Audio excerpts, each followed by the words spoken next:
America's most significant strategic vulnerability isn't on a battlefield or even in a boardroom. It's in something most people never think about.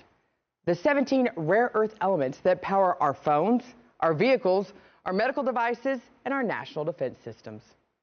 And while the United States stepped back from this industry decades ago, China stepped forward, building the world's strongest rare earth supply chain. The question now isn't about conflict, it's about competition, cooperation where possible, and protecting America's future.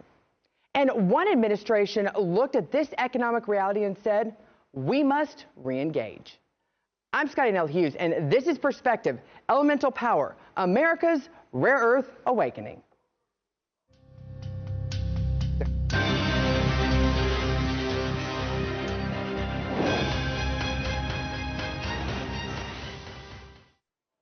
For years, the issue of rare earth minerals sounded obscure, something only scientists or even engineers cared about. But today, those elements sit at the center of global technology, manufacturing, and national security. Now, China spent decades investing in mining, refining, research, and advancing production. They recognized the future early. They built factories, trained workers, and even positioned themselves as the world's leading rare earth producer. And here at home, well, the United States allowed our industry to a trophy. We became dependent on imports. We handed over our supply chains that once gave us enormous leverage. President Trump looked at this strategic gap, not as a reason for hostility, but as a wake-up call for America to strengthen itself, to innovate again, to build again, to stand on its own feet while keeping diplomatic channels open. The Trump administration made a critical decision. Rare earth minerals are vital to America's security and must be treated as a national priority. Now, from invoking the Defense Production Act to accelerating mining permits to supporting new refining technology to build partnerships with allies and maintaining firm but open conversations with China, this wasn't about confrontation. It was actually about preparation. Because true peace, true stability, and true prosperity comes from strength, not dependence. Today, we're going to explore how America is reawakening to a strategic industry we should have never abandoned, and how smart diplomacy paired with renewed American investment can create a balanced, stable future for both nations. Let's bring in our guest, Steve Abramowicz, host of the Heartland Journal Podcast, and Steve Gill, longtime conservative talk radio host.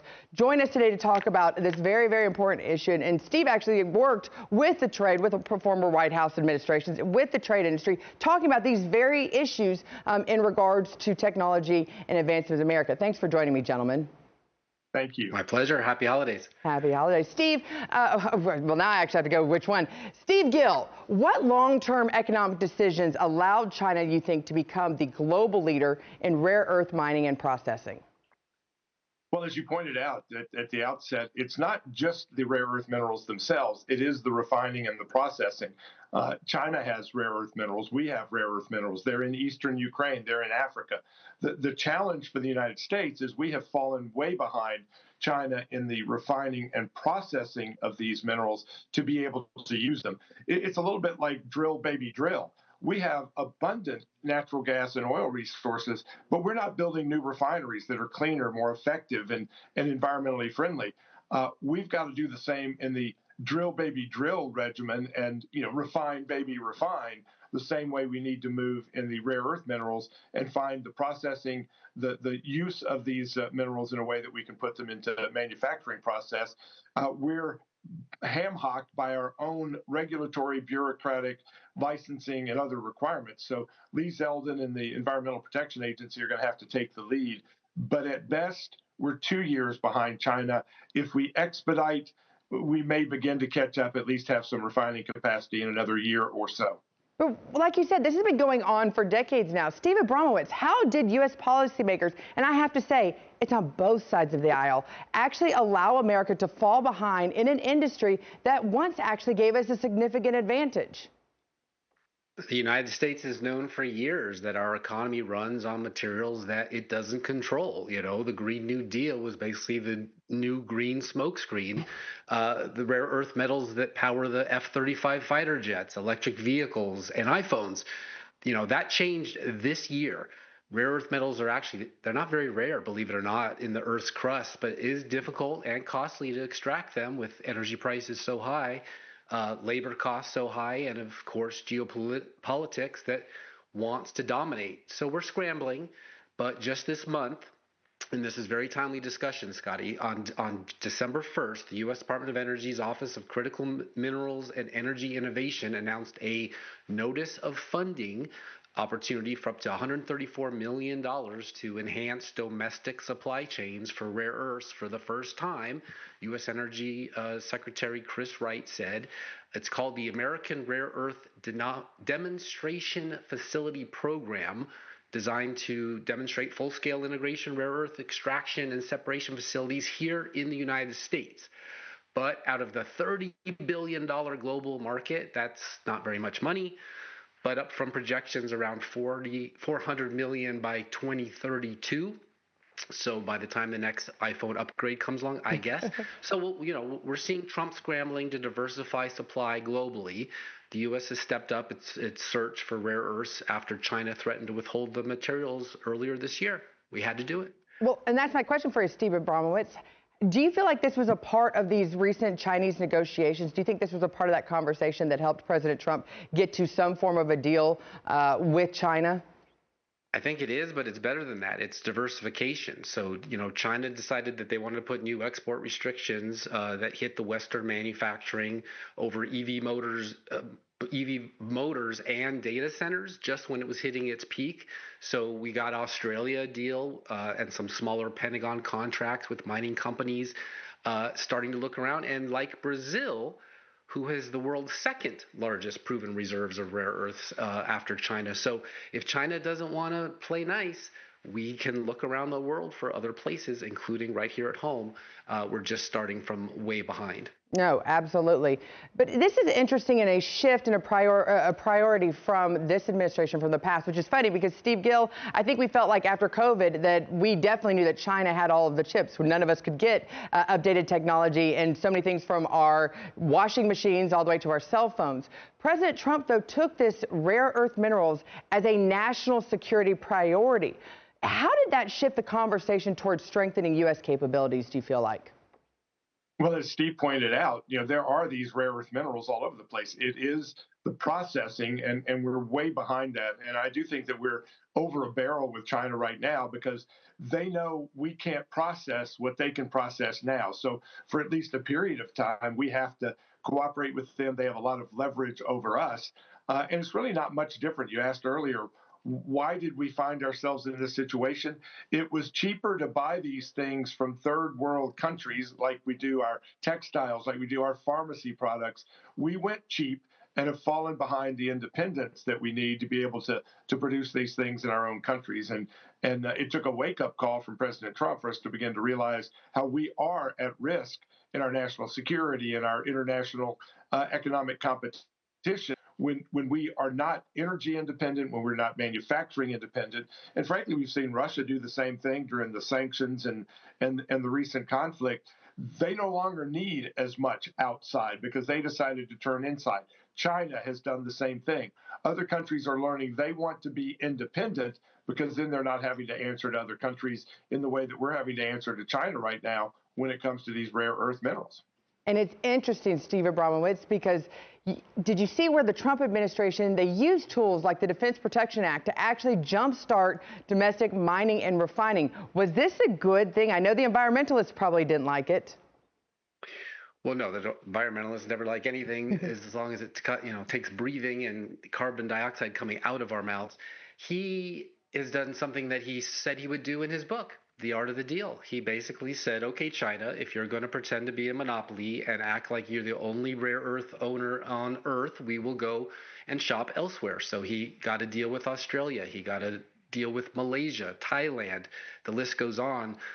Billions and billions of dollars, $53 billion in Australia for exactly what Steve said, mining producing and making those minerals so that the supply chain can never be strangled. The same thing happened when we were worried about vitamin C and how China was making all of our supplements. And what if somebody had a cold and needed it and China decided to play hardball and say, no, you can't have it, at least not for that price. Let's triple that cost. Well, you go somewhere else. You go to Canada, you go to Mexico, like we do with auto manufacturing. So China played hardball with the art of the deal master. And it looks like, to me, Trump said, all right, let's make a deal with someone else. And it works out in the long term really, really well so that American manufacturing can be great again. That's his goal. He's got about a year and a half left to do it until the midterms. Okay, well, we're going to get Steve Gill's perspective on it as well when we return. So stay with me, Steves, because we're going to talk about how China became a global rare earth leader and how can the U.S. actually strengthen itself without turning competition into conflict. That's next.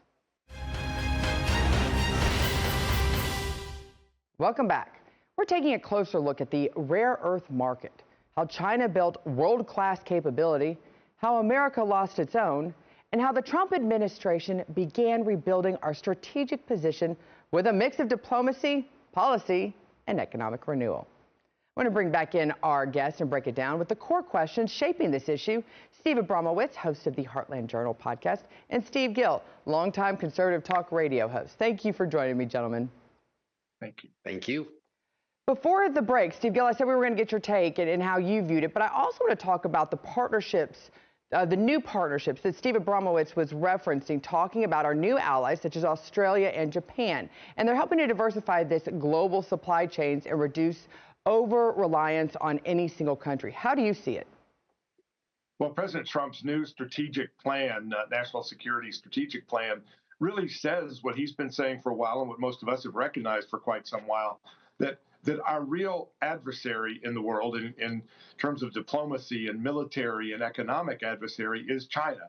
And unfortunately, our policies have pushed China and Russia closer together rather than making sure that Russia is facing more positively with the West rather than kind of literally pushing them into the arms of China. China is an adversary, and I think that President Trump has recognized that, as you pointed out just before the break, how do we keep this from becoming conflict? I mean, there's competition that can then move into a different level of conflict before it moves into direct conflict. And I think that to avoid that, having these other allies, having these other resources that we can develop and depend upon here at home helps avoid those confrontations that ultimately can lead to conflict. And rise from competition to something worse. So you avoid the competition by having other options. You avoid the competition by having better resources here at home and by looking forward rather than waiting too late to address these issues. And I think that's where President Trump has us finally on a better path. But that's the thing, Steve Gill. Do you think that the U.S. can actually maintain a stable, cooperative relationship with China while also ensuring we are not strategically dependent on China? It seems like some of their kindness comes knowing that we are reliant on them. Well, the clock is ticking, and we've got to act quickly, knowing that they do have us over a barrel for a period of time. Again, I would use the example of the oil and natural gas industry. Oil and natural gas prices have come down, not because we're actually drilling or refining more right now. It's the potential of what's to come. So our other competitors in the oil and natural gas around the world see that we've got huge reserves that we're going to be able to dump into the market. China is also having to look at that and figuring they've got to play nice in the short term, because the sooner we provide other options, whether again it's with our allies like Australia and others, as we take our resources and refine them, we're going to change the whole global commodities market in these areas. As Steve pointed out earlier, rare earth minerals aren't really that rare. It's the refining and the development of them. And China's looking at what's coming rather than where we are, the same way I think other oil and natural gas countries are seeing what we can do, and they're having to play nice in the short term, knowing that if we put a huge amount of these resources into play internationally, it really does screw their markets internally. Well, and I understand competition. At the same time, I also understand when both teams rise, that everybody can get along on this issue and everybody can be victorious. Steve Abramowicz, Steve Gill talked about the things that we're developing, these emerging technologies. What emerging technologies do you find, like clean refining, recycling, advanced materials, can actually help America regain leadership in rare earth production? Yeah, I mean, turns out digging in the dirt is a dirty business. So the unions were literally created in this country to protect kids from coal mines and coal dust.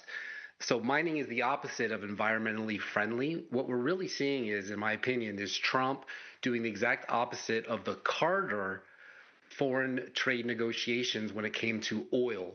We had a monopoly on oil coming out of Iran in the Suez Canal, and they were able to embargo us, and it caused a terrible, terrible semi-depression in the 70s when the spike happened. Yeah. What this is doing is heading that off on another strategically very important, like I said, it's in the F-35s, resource. So here you have war-torn Ukraine.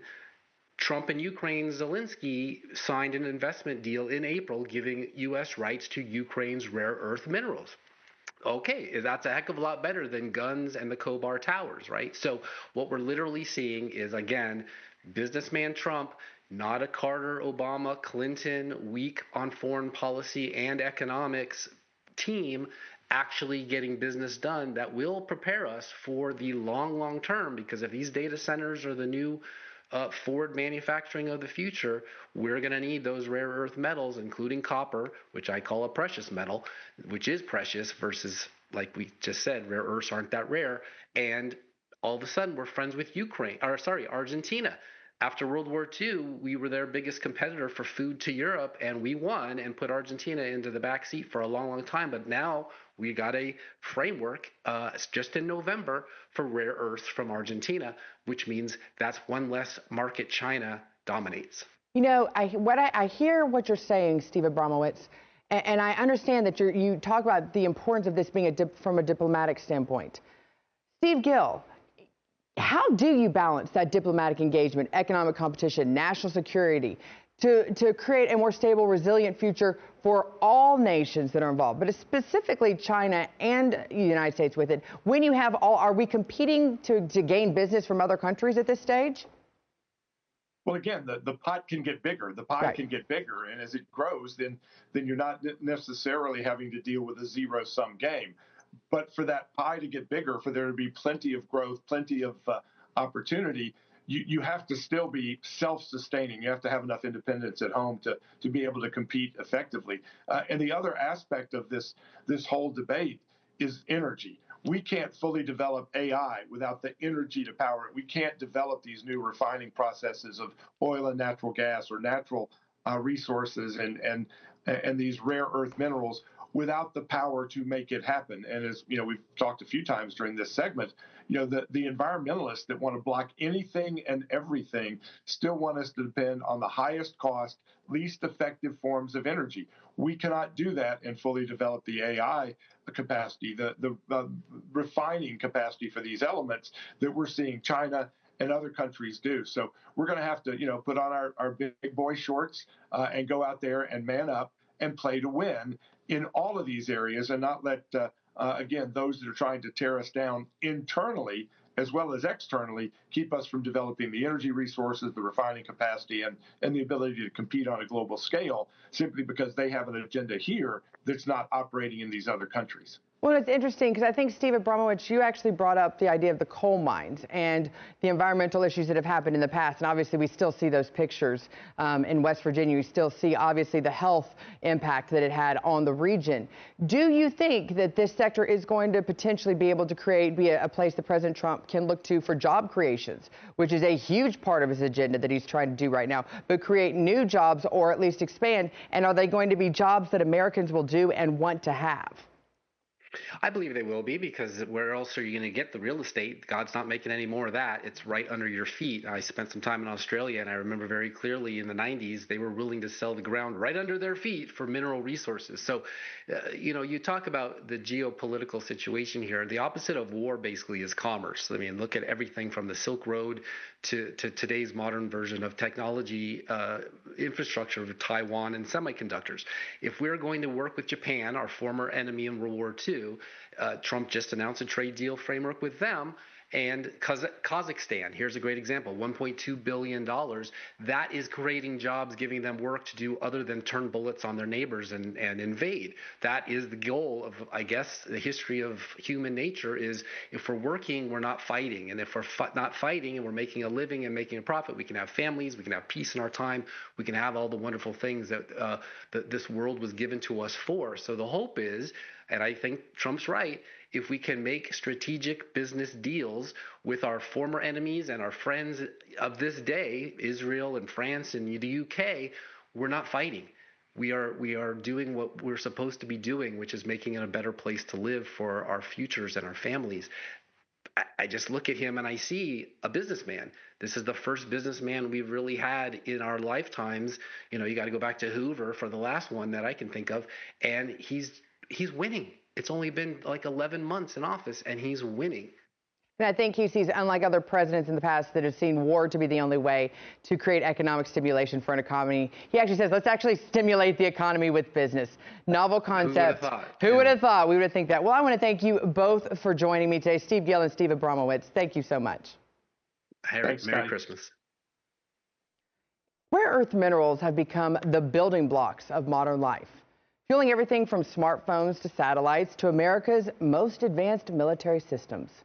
And for far too long, the United States surrendered its role in one of the most critical industries of the 21st century. China filled that vacuum, not through hostility, but through strategic planning, heavy investment, and long-term vision. Now, the challenge is clear. America must rebuild, retool, and reinvest, not to undermine China, but to stand confidently beside China as a strong, self-reliant partner in global stability. The Trump administration understands this reality. By prioritizing rare earths, reviving domestic production, and strengthening supply chains, the U.S. has begun restoring balance and resilience, not just for us, but for the entire world. Competition doesn't have to mean confrontation. Strength doesn't require hostility. And diplomacy is most effective when backed by security, capability, and independence. The future belongs to nations that innovate, that build, and that prepare, and that engage with clarity and confidence. America is waking up. America is rebuilding. And America is stepping back into its rightful place as a technological and economic leader. This has been Perspective. I'm Scottie Nell Hughes. Until next time.